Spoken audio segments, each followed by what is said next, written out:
Here we go again. Right, so bulkhead lifted off. All I ended up doing was just angle grinding the heads off the bolts.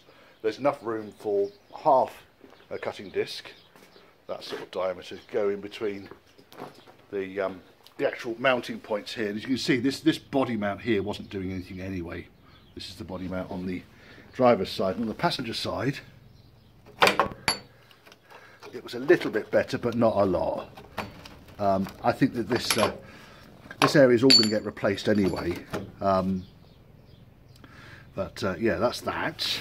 And then on to this lot. Right, so I want to get the engine and gearbox out, which means undoing these prop shafts. Just not going to be fun, I don't think.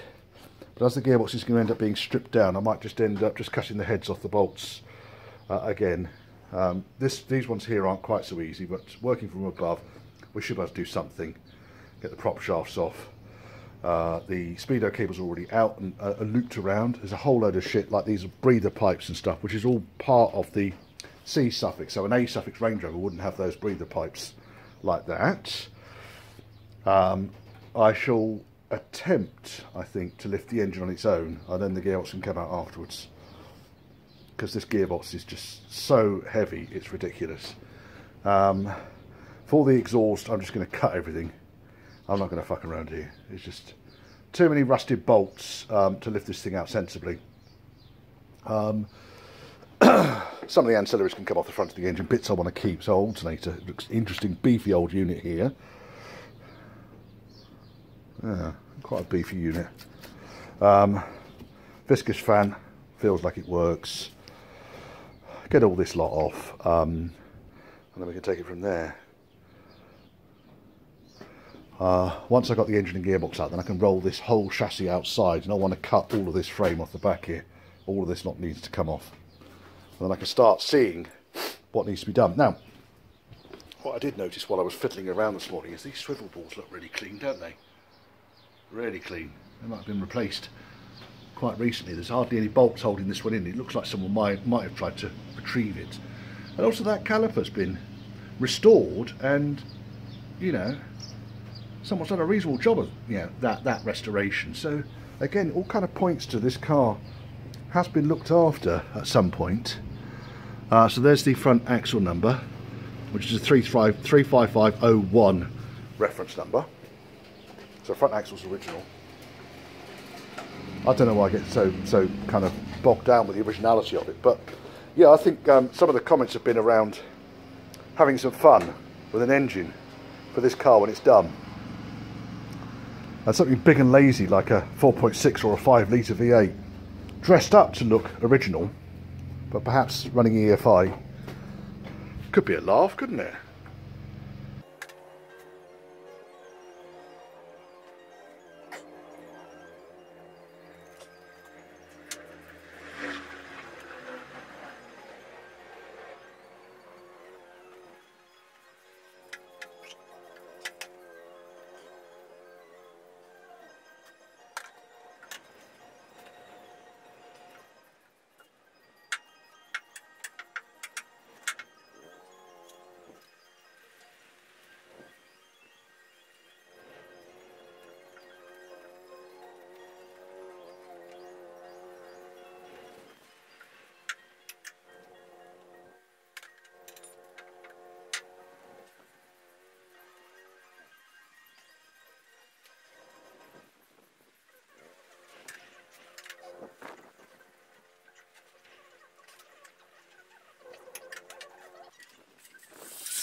Right, don't know if that lot made sense. I probably ended up editing quite a lot of that out and time framing it or whatever, speeding it through because it's a lot of boring activity. So the manifolds are from a later vehicle, but I wanted to salvage the manifold, and I could see these bolts down here, the studs on the bottom of the manifold were absolutely and utterly rusted in.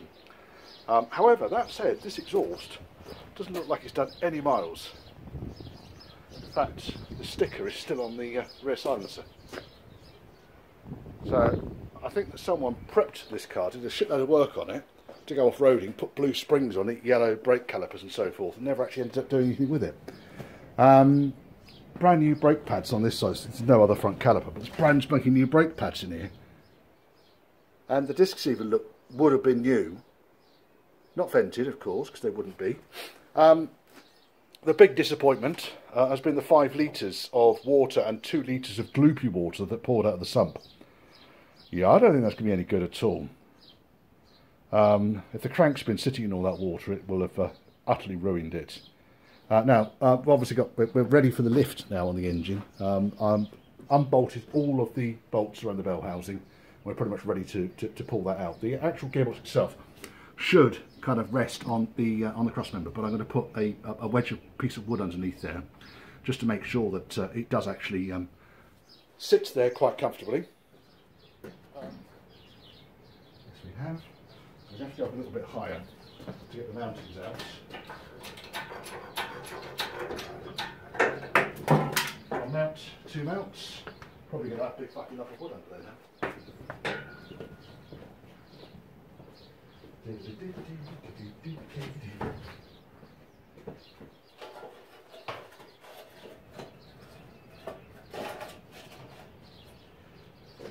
Right, I can see it's starting to come apart.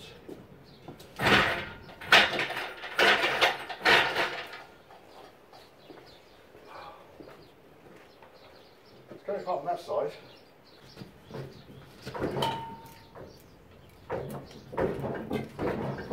Just trying to loosen off the grip between the engine plate and the gearbox. Right, let's go down a bit because I've got the mountings out of the way.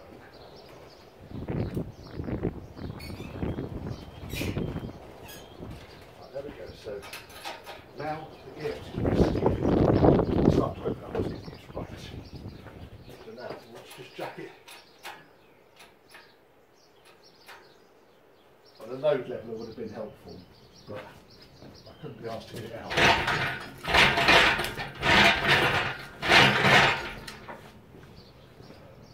Right, that's moving now. Okay, so we've broken the seal around here.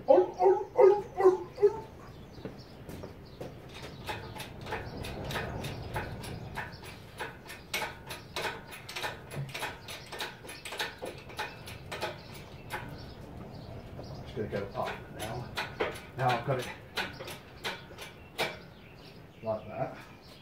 Let us put wood under gearbox. And we should be able to pull this fucking thing out.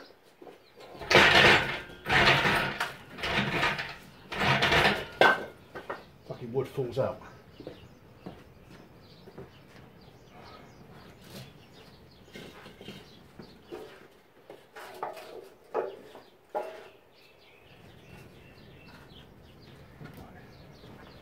Go down onto that.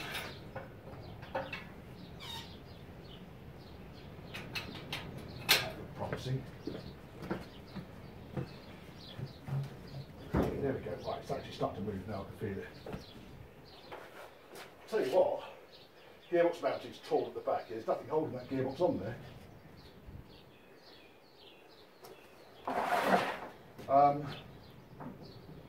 Look, got the mounting here. Hold on a minute.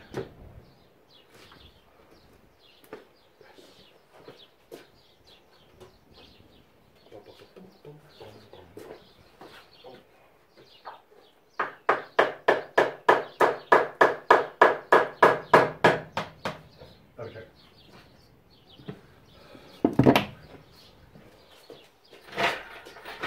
One engine.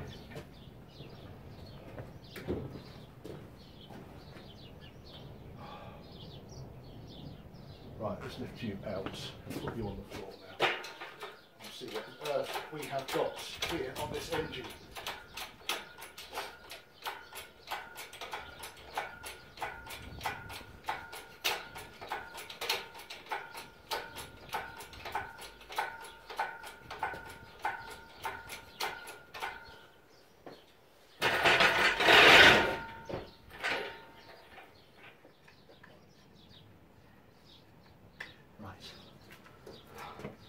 One drain plug there, and transfer box is on the other side. So let's take that. Where's the pin gone? There.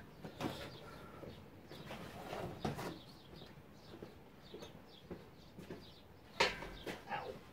Not friendly.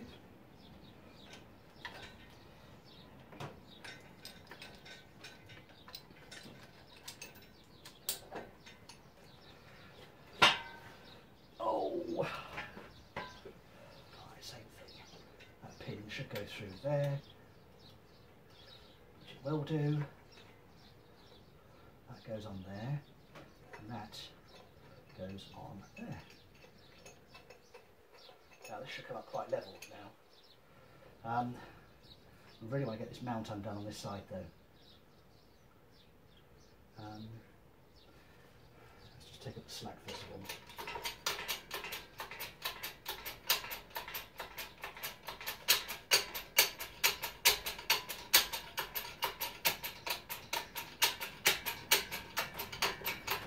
Lifting it nice and level.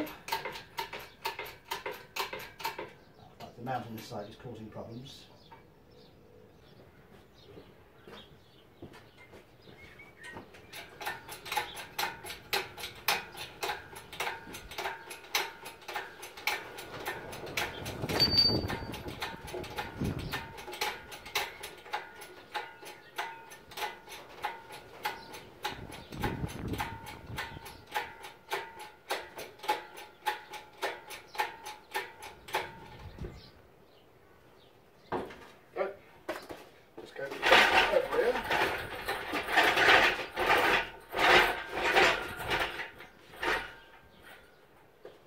Right, and then come on, slowly down.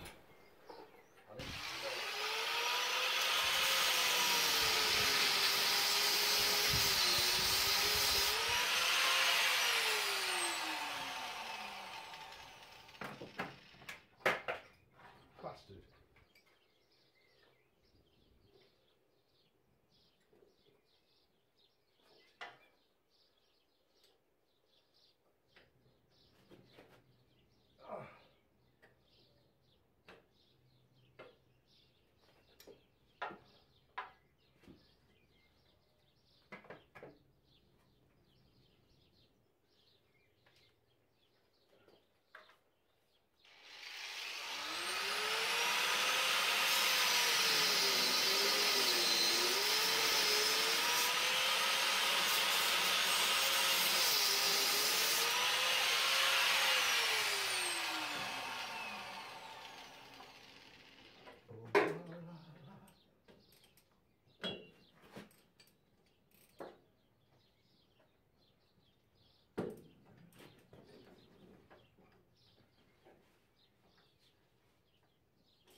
go.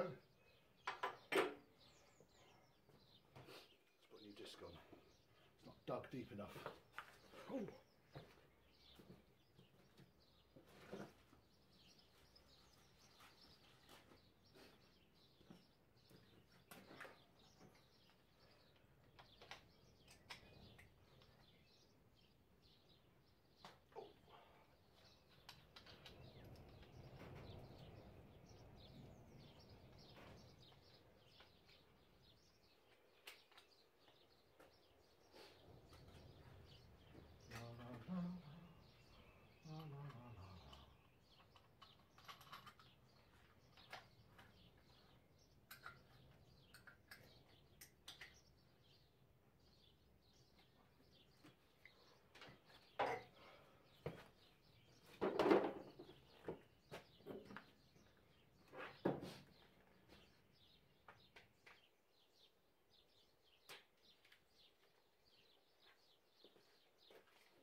Fucking done it.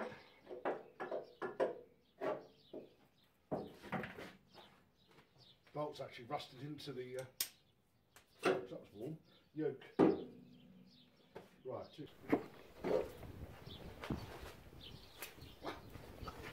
splines work. Who'd have thought that, eh?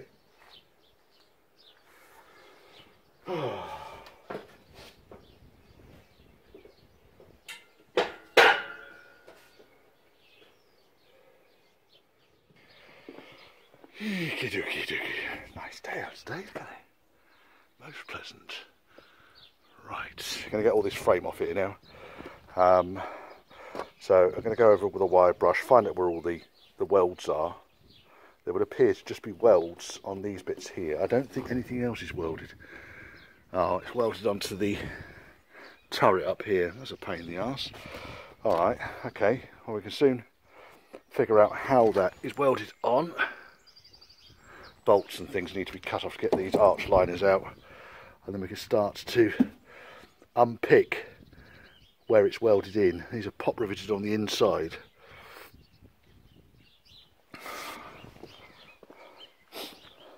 All the effort with welding it onto, I don't understand, never mind. We'll soon have it all apart. I need to save these as well. I want these need to come off this. I'll go through that. Right, let's get you set up on the tripod and you can watch me shouting at this. Be fun, won't it?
unpicking the archaeology on this thing. As you can see, all the back frame is all now off. These outriggers that were supporting the body at the back end, there was some serious pigeon snot. I think it's stick welding. There's quite a lot of clag in it, and it all sort of just fell off really. Both sides. Wasn't welded, it's only welded on one edge. So all that's off. That's good news. But no, but the rest of this chassis, though, there's a bit of gank at the front here, but that can be fixed. And just butt weld a piece of steel in there for that. The rear outriggers have obviously had the ends chopped off them, but again, if I had the ends, I could butt weld them back on again. Reinforcing plate up the inside. There are a few more plates on this thing than I originally anticipated. So there's a big one there. I don't know if you can see it. Can you see it? Here. So basically it runs along in there. Then this whole rear section has been welded on from here. So here we've got the original seam that runs down the top of the chassis, and this is where that's been spliced on. So all of this needs to be cut off really. I'm not going to do that really, I don't think, until I'm absolutely sure what I'm going to do here. And again on this side, so basically we've got a big old patch welded on there. And I might be inclined to cut some of these patches out and butt weld them back in again. This, I think, all along here, this mess along here, is as part of this. So when they've welded this on, all this piece here is original. That's all original Range Rover chassis, as is this, all the way up to here. So I reckon if I was to cut through these welds, I'd be able to drop this back end off. Anyone want a back end off a bobtail Range Rover?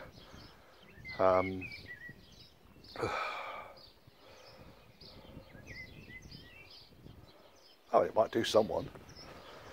I'm still not convinced yet as to the chassis. I think it's going to end up being restoring this chassis. I think there's enough of it that I'm happy I can do this. I'm going to need the back end off a donor chassis though, or a disco one.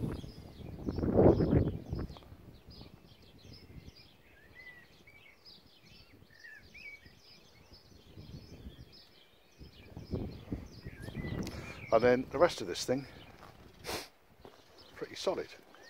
So right at the front here yesterday, you heard me chuntering on about a mount that had been put on. I don't know if you can see this, I can't see, my phone is it's got the sunlight on the screen. So yeah, there's the correct mount, and there's another mount that's been welded in beside it, which is right up against the power steering box. So I don't quite know what that was about. And on this side, may well have been something similar. But then they've re-welded. Look at that beautiful welding in there. I mean, honestly. Yes. And then these front sections.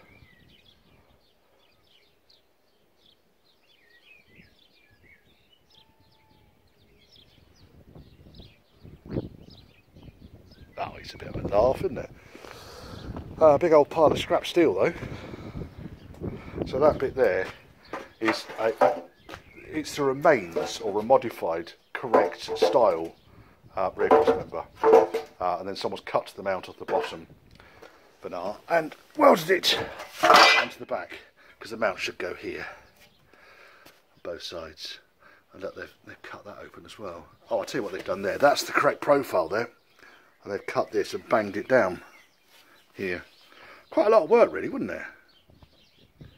That was quite a lot of work. It's probably when they realised it wasn't going to fit over the top of the chassis.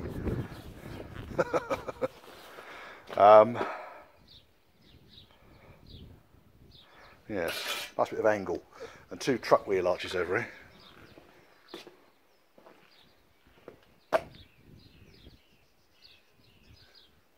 There's a lot of shit for the tip. Right. Now, what are we going to do next? I want to keep this thing mobile while I am considering what I'm going to do with it, but I can certainly do things like taking the steering box off, get the brakes off the front here. there's no point me taking all this skid guard off until I actually am ready to take the front axle off, because it goes through the same nuts. I'm not undoing them and doing it back up again. But I can take the track rod and the steering box out, leave the drag link in so I can still steer it. Get the front dampers out. It's hardly worth it really, is it? Yes.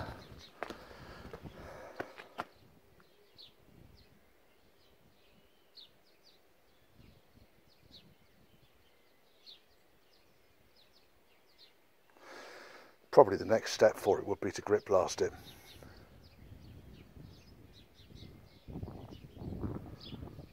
And see what comes out. Well,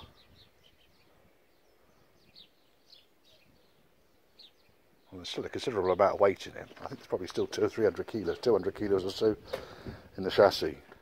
The reason I flapped all this back was because I wanted to see whether this section was welded up to here, but then I noticed that it's got the fuel tank mount underneath it, so this back face here is original.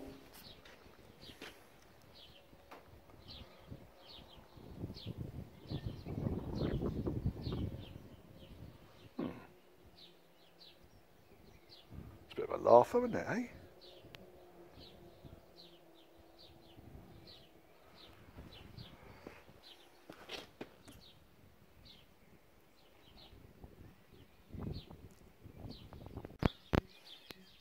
You know how you take a break from things and then you kind of like dawdle off and have a little think about odds and sods and think, yeah, went for a little walk around the block, and I was just thinking about these. Where did that come from? Bugger me. They cut the ends off the rearmost chassis mount and welded them onto the chassis at the back. So I'm going to slice these off tomorrow. Take them off as close to this edge here as I can. I don't think a lot of this weld is any good whatsoever, but I might just be able to make up the rear outriggers again from these. If I can't, then it's a case of cutting these ones off and starting again. But it could potentially save a load of bother. The only thing is I'm going to have to put some reinforcing plate on the inside. Really just to ensure that it's not going to distort or anything. It's a weird one, isn't it? So when I walked up here and I looked at it, I thought, that looks like a chassis mount. Because of course I hadn't seen him before, because the rear cross member was over the top and the rest of that dreadful frame.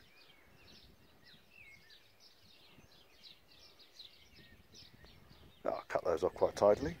Most of the other stuff that has been welded on like that has come off quite easily.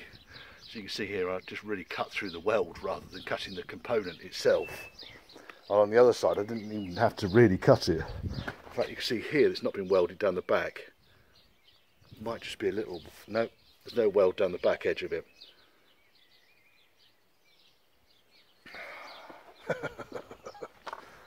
Funny. Set of new powder coated springs here, some serious lift on them. This damper mount can come off, that's not really a problem. Yeah, that should come off quite easily.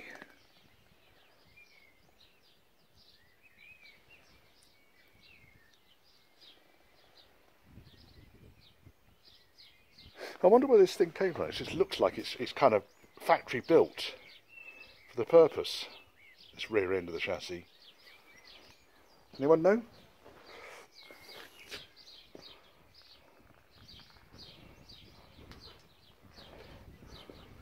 It's up for grabs. Or weigh in. And these springs, I reckon these springs will be good for someone. Because all this is just surface corrosion underneath the powder coat. Got more springs than I care to think about at the moment. So the springs and everything can all come off.